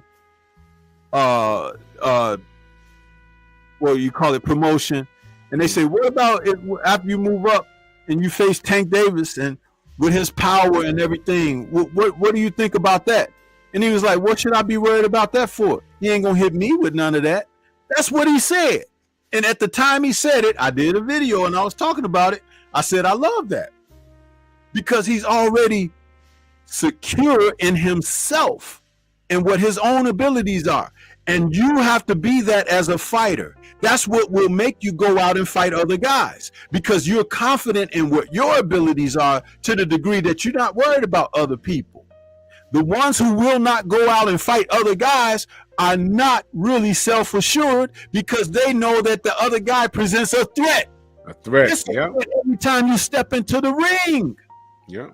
So if you are a man of completion, You know that you come into the ring with everything that you need. And that young man has that type of confidence. And let me tell you something. He exhibited power last night. He sure did. This was his first fight at lightweight against a guy who was a lightweight contender. Yep. He showed power. Put the man on the canvas twice. Kept him honest. What are these people who want to talk about him negatively doing? I'll tell you, all of this talk like that. And remember, I don't bang the drum for Shakur, but I got to give guys credit when they do these things. When you talk bad about these fighters, because we're living in a time of social media and everything, your words can be poison about the possibilities of things that could come. Because they could take your very words and say, you see, I ain't got to fight that guy. See that? How they put him down, it's like, why should I fight him? Huh? You bigging up a guy because he's your favorite fighter or who you like, or you got a personal relationship with him. You can call him on the phone. You can bring him on your show. All of that foolishness. It don't mean nothing to the man's professional career. That's right. But if you talk about the sport straight up and you support the sport straight up and you say, man, I just want to see the guys get in there and mix it up, because that's what you tune in for. Now, do I want to see him fight 3 or 4 more dudes from Japan? No. I want to see him fight these guys that have been running away from him, like Isaac Cruz and these other contenders out there. Oh, you guys are badasses. Get your badasses in the ring with him. Because he just got there. And let's go. You know what I'm saying? Tank Davis, when the Ryan Garcia promo is over, get your ass in there with him. I've given Tank his flowers, but I don't want to see him fight Ryan Garcia. I really don't. Because Ryan Garcia has done nothing to earn this type of respect here. He's in the way. This is the only way to get him out the way, though. The guy is a social media person or whatever, similar to the guy that got into promoting and stuff, the Logan Paul, Jake Paul, these guys. He's similar to that. But do you want to see Arthur Bitterby fighting Paul? No. Nope. That's the equivalent. You got Arthur Bitterby, and then you got the Paul brother, and because he got all this fanfare from social media and everything, oh, it's a great fight. No, it's not. No, it's not. It's not. This Ryan Garcia thing is not a great fight. You've already heard them talking about he ain't really training the way guys are known to train and stuff like this. So what if the fight don't go 2 or 3 rounds? We've learned nothing. Now, how about this? What if he got lucky and knocked Tank the hell out? It still don't take away from what I'm saying about him, but now you went after money instead of legacy, and you go out there and your legacy becomes that this guy beat you? Seriously? Even if he makes it a tough fight, it's gonna be like, come on, man. Now we gotta talk about Ryan as a legit contender. Tank has a responsibility to the boxing purists or the people that claim to be. Get Ryan, either get him out of there or have Ryan prove that he's legit. And we're gonna find out. Brian H in that super chat, much love and appreciation. He says, great show, guys. Shakur impressed me, and I've been critical of him at times. I could dig it. And you know, we just giving him credit where it's due. And you mentioned footwork. There was about 3 times I saw where Shakur was dictating every bit of the pace of that fight. There were times where he had to step to his left, and literally Yoshino had to pick up his leg and go over Shakur's knee to get back in the position. When he was doing that, he was getting hit upside his damn head, man. So that's the science of it. That's the science of it. And what you witnessed is what Shakur already knew. Yeah. Think about it in that term. You're the fighter. You know, when I do this, he's going to have to do that. And when he's doing that, I'm going upside his head. Do you see how it's simple? But remember, you watch boxing as a boxing, follower. You looking at it like, oh, this is a good fight or whatever. But it's like you're not thinking about boxing technically like that. Right. But Shakur is, because he's working in the gym. He's doing certain things. And I don't know if you heard the percentage of punches that they were saying that Yoshino had landed. Dude, it was in the small double digits, like 11% or 15% or something. It wasn't high at all. Shakur was landing over 50% of his shots. And you know what? Ridiculous. You know what's impressive? You can't apply that term running. He was in front of the man the entire fight. When I talked about it in my post fight, I said it took me back to the days of guys like James Toney, when he was good at 168 pounds, what he was doing to people, breaking them down, standing in front of them, making them miss, countering, rolling counter, doing all kinds of things. Shakur was doing all of that. And then I said, as he was offensively striking the guy, I said, he's reminded me of somebody. And then I thought about it. Sugar Shane Mosley. When Sugar Shane Mosley fought at lightweight, that's what he was doing to people. Did you see Shakur hitting him with those double right hands? Pop, pop. He hit him to the body. Pop, pop. I'm like, look at it. This is Sugar Shane. Go back and watch some fights of Sugar Shane at lightweight. When he was great at lightweight, they were talking about him being the best lightweight since Roberto Duran. This is before he moved up to fight Oscar De La Hoya and those guys at the bigger weights. This is when he was dominating at lightweight. Yeah. Dude, only thing that was different was Shakur was doing this last night, and he's a southpaw. And I'm like, he's looking damn good to me because I've watched boxing. I didn't just get into boxing because Mike Tyson was knocking people out. I've been watching boxing for longer, like I said this last night, longer than most of these guys been alive. True story. So, man, listen, we can go on and on, but I'm not. I'll just say this. The young man has arrived. Boxing is very much alive.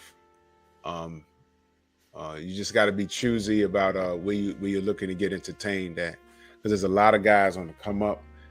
And right now, I'm going to talk about this tomorrow, the landscape of 135. I'm not going to give too much away tonight, because then we'd be on here for another 2 damn hours. But everything is what it's supposed to be. And we are not going to discredit Shakur and call this guy a bum or nothing like that, just because we didn't know him. All right. This guy was legit contender, first fight at 135, and he got a stoppage, man. He's for real. Shakur is a problem. And I'm thoroughly entertained by the possibilities at that division. We're going to get upset. There's going to be a couple of fights that we're going to want to see, and we're not going to see them. But I'll talk about that tomorrow. What do you think about the announcement last night? Oh, okay. You want to talk about that? Josh Taylor, Teofimo Lopez. And the dude, Teofimo sitting up there with his eyebrows arched, man. Hey, bro, I could have do something at my TV. It's just that the TV costs too damn much money, and I ain't got no money. Here's what I'm going to say. And I want everyone to listen to me very carefully, especially to my brothers and sisters across the pond. And we're all brothers and sisters in the nature of mankind. When that fight happens, I will be wearing my Rowdy Roddy Piper t-shirt. Because fuck Teofimo Lopez. How about that? I ain't got no beef with Josh Taylor. I did a couple of videos about him. I did a video. You remember this video I did, Stormy, when I said Josh Taylor, position of power? Yep. And I said the man is now undisputed at 140. He had all the brass. And I said, you know what the problem is? I said that Bud better get on his P's and Q's and make something happen, because you know what they're going to do? All Josh has to do is say, hey, man, I'm going to 147 and I want that Errol Spence smoke. Now, whether you think he beats Errol or not, that's irrelevant, because he'll get that payday. Why? He's bringing 4 belts. He's bringing undisputed to the table. And you'll have an undisputed champion versus a unified champion. Okay? And I tell you, I had him in my Thunderous top 10. You sure did. Josh Taylor. He was up there, and he earned it. Did you see Ramirez just fought a couple of weeks back? He beat Comey, right? Yeah. Did you see what Josh Taylor did to Ramirez? Bro. He beat the crap out of Ramirez. Had him on the canvas a couple of times. He whooped his ass. Josh Taylor's official. I see you, Alfred. Yeah, he did duck a rematch with Catterall. Some guys just have your number. Some guys just all your kryptonite. And right now, again, that's a great fight for Shakur. Jack Catterall. Bro, listen. But that's at a higher weight. Higher weight. At 140, These are the fun. This is what we should be talking about, the possibilities. Everybody's young, prime, and there's endless possibilities. I understand he ducked Catterall, but the thing with Catterall, I don't like the business of boxing, but I understand it. If you're managing Josh Taylor, do you make him do that again?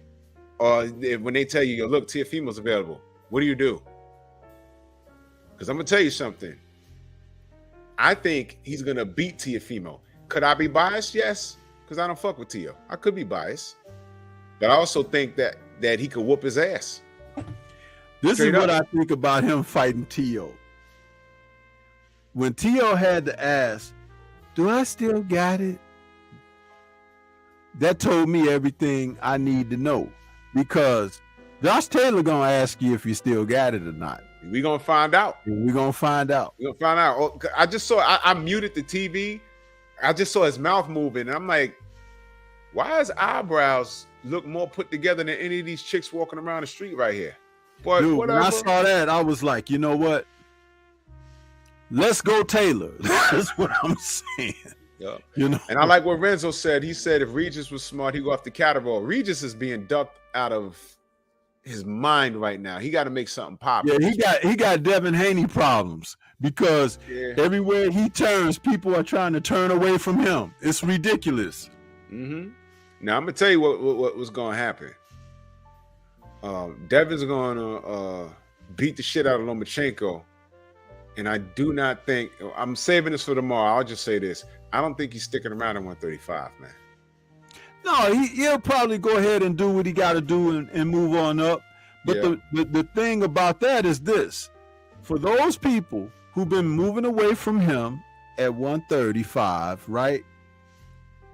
When he moves up to 140, expect Shakur-like performance when he gets to 140.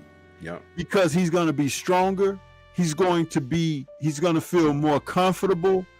And he got purpose behind him.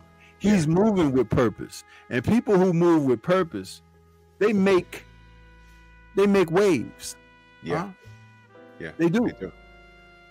Yeah. You know, sky's the limit. And everything that we're talking about right now, family, it's actually fun times, because there's endless possibilities. There's just maybe 2 guys that I need to get the hell out the way right now. One of them is Ryan Garcia. Tank, please end him. I don't want to see, this cannot go 12. I want him knocked silly so I can go on a I told you so campaign. All right.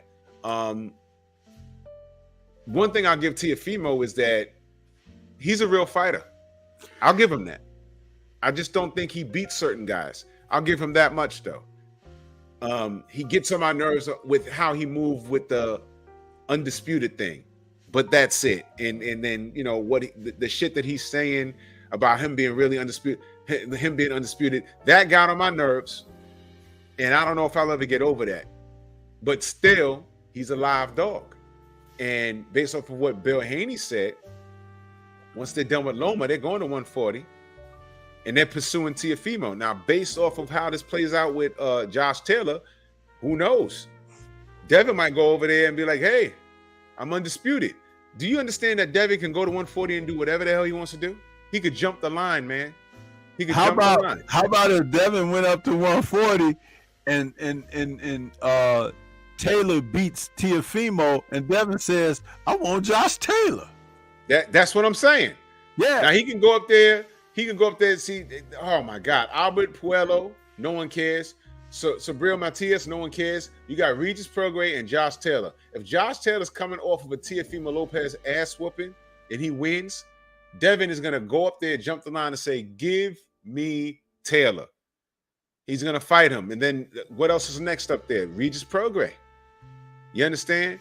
And so really, Devin is in a crazy, sick, great position, man. And I don't think he's going to be around. I'll talk about that tomorrow because I don't think he's going to be around at 135. I don't think he's going to be around at 135 after he dismantles.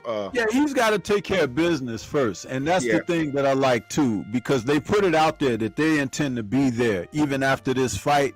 But all that means is that he's focusing on 135 right now. He doesn't have his eyes distracted or cast upon someplace else so people could say, oh, he wasn't even thinking about Lomo and these guys. This is why such and such and such and such. No, he's focused. He's dialed in, and he's going to show up. And I expect him to show out. Yeah, this is a fun time, man. It's really a fun time. Things have to go to court. They have to go accordingly because my disclaimer is this is mother effing boxing. And it will be a complete nightmare if Ryan Garcia lands something stupid and wins against Tank. That'll be like the worst. I'd be like, yo, what the bro? Are you serious? What I would like is to be rid of people like Leonard Ellerby, bro. Oh, I would like to be rid of people like him because the one thing that people like him being involved in boxing do is they spread so much lies and false information that it's like it make you not like the sport. Yeah. Because one of the things that, and you would understand this because we're old enough to remember bygone eras. If a fighter was good, people give him credit for being good. They say, yeah, he's a good fighter. You know, Evander Holyfield was fighting Carlos De Leon for the undisputed cruiserweight title in his last fight at cruiserweight. Mike Tyson was ringside with his wife, Robin Givens, and they gave him an interview between rounds just to get a couple of questions in and asked him. And they asked him during the fight, they said, what do you think about Evander Holyfield moving up to heavyweight after this fight? And Mike said, he's a good fighter. That's out of the baddest man on the planet at that time's mouth that he say that sitting ringside at his fight. He gave him credit for being exactly what he was. Yeah. These guys today, they don't want to say somebody else is good because they think all of the luster and everything should be on them. But why should it though when they don't prove it in the ring with their actions? When they don't get in the ring and fight more often? When they don't get in the ring and fight the guys that the people want to see them fight? When they don't get in the ring and challenge themselves and their own positions? Right. Sugar Ray Leonard fought for the vacant 168-pound middleweight title and 175-pound light heavyweight title against Donnie Lalonde. Donnie Lalonde. Okay? I remember that. 2 titles on the line. That was a challenge, people. Now, Donnie Lalonde wasn't Marvin Hagler. He wasn't, Tommy Hearns, but he was a legitimate light heavyweight. Yep. And Sugar Ray Leonard went in there and got dropped by Donnie Lalonde early. Sure did. But he came back and knocked Donnie Lalonde out, and in one night won 2 titles. Sugar Ray Leonard challenged himself, people. There's a reason why he's great, why he's on the Mount Rushmore of boxers. So you cannot get me to give or pay homage to any of these guys who don't even want to get in there and fight the #1 contender. They don't want to get in there and fight another guy who has a belt. They don't even want to get in there and fight a guy and become undisputed. All of this foolishness that you hold the sport up with, and you want people to respect you. I spit upon you because you are not doing it the proper way. And there is a proper and improper, and you all go for the latter. I just pulled something up. I want everyone to watch the feet. Look at the feet. When he gets up, look at the feet. This is what I was talking about. He was playing catch up the whole time. His feet were never planted, man. And while he's trying to get his feet together, he getting hit upside his damn head. You seen that? Yeah. Look at Shakur is having fun here. This kid is wise. He wasn't meant to do anything else but this, man. He wasn't meant to do anything else but that. D Free in a building, salute. I could not get over the footwork, man. When I saw him, he literally had to do like a, you know how you doing knee touches with your elbow in the gym? Yeah. That's one part. He literally put his whole leg up and put it over Shakur's knee to try and get back in position. I said, what the hell? Why are you chasing this man? If your feet ain't there, don't chase him to try and land a punch, because this is what happened. My God. How close was Shakur to him when he hit him and dropped him? He was about as close that you can be to the guy. Right there. Right in his face. Goodness. Here's the other one right here. He's like, that's the one where I said he was contemplating life itself right there. He was like, this is what's supposed to be happening to me. Look at this. Unbelievable. Unbelievable, man. That is insane. That is insane, man. He's like, they told me this dude was a runner. He's a damn puncher. He was totally confused. He put him down with a left and then with a right. So he went down from 2 different shots. This kid is just the first knockdown was from a left. This knockdown you're showing here is from a right hook. And it was so damn fast, man. Yes. This kid is ridiculous good, man. This kid is ridiculous good. But I'm gonna talk more about what's going on at 135 and 140, because you can't talk about what's going on at 140 while discuss what's going on at 135, because that's like your next up over there. If you're 135, that's midway, man. You're next up. You know what I mean? But this is a very exciting time. Granted, things go the way we want it to go. I know we didn't discuss Keyshawn Davis. Good win. Nice work to the body. I'll give him some more shine. I'll probably do that tomorrow too, because you know he talking big, and he calling out Frank Martin. Whatever, man. We'll see what happens, man. But we're gonna bring this to a close, man. Stormy, if they don't know, they might be retarded, but let them know how they can find you, good brother. Man, everybody can find me right on YouTube. I just dropped a link in the chat there. There you go. I got good premieres happening all this week, man. I got a great premiere that's what is tomorrow, the 11th? Because I'm looking at my page now. Yeah, I got tomorrow's the 10th. Monday. Tomorrow's the 10th. Okay, I got a Clarissa Shields premiere coming tomorrow. Then on Tuesday, I got a Canelo premiere about the rematch and him insisting that it be at 175 with Bivol. Then on Wednesday, I got, this is the big video here because it's a follow-up to a video that 78 did, I think on Friday, talking about 78 was talking about lightweight and whether or not Devin Haney, is, the legitimate guy, the man to be that lightweight and all of that. But this video is about him and his dad and what they mean for the sport. And it's like, you know how I do it. And that video is the longest. That's why it's going to premiere at 8 a.m. because it'll be right before your show. It's about a 20-minute video. So I'm out here working, man. These people need to pay attention, bro. But you know what? Everybody ain't going to make it. So I ain't worried about that.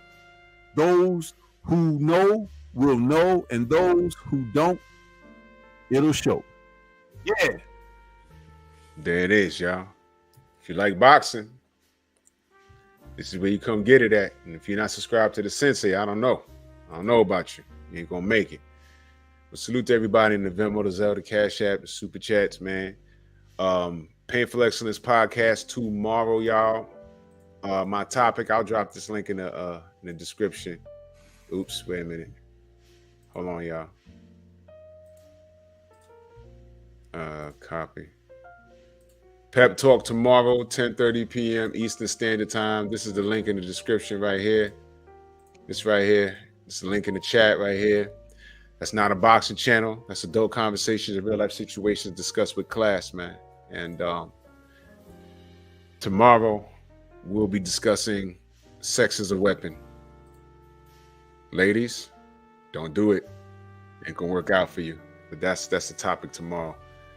Man, salute to y'all. I'll be back tomorrow morning, and then tomorrow night for Pep Talk. And is a Godfather. Quick question. Is Teofimo Lopez the truth? Bullshit.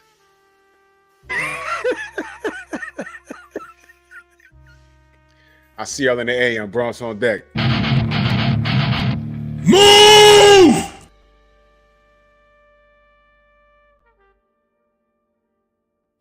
Why are you gay? Who says I'm gay? You are gay.